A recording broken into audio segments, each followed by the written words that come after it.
Hey guys, this is B-Man Dan with Authentic White Tiger Kung Fu. Today I'm going to show you how to make a fermented mango salsa. Alrighty guys, so here are the key ingredients. Everything's totally optional except for mango.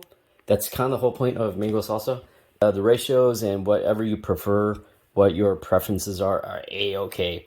But I like 50% mango to 50% tomato.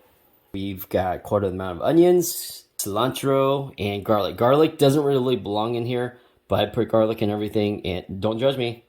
I feel you judging me. For the starter culture, we've got the fermented fermented serrano peppers that we did the other week. Obviously, there's no salsa police out there who's going to say, no, you're doing it wrong, you're a horrible person. So play around with it, try different things, and if there's other spices you enjoy, I've done cumin before, cayenne peppers, all fine and dandy.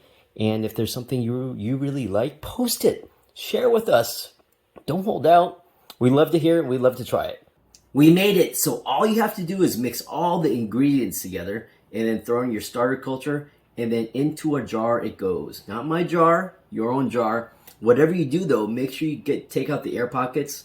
But this is a great part about using a starter culture. It almost guarantees a good ferment and guarantees that you're properly good, healthy gut bacteria.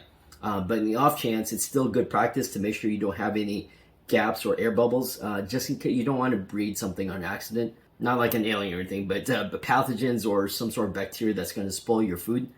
Other quick tips: make sure everything's clean before you use it, sterilize as best you can.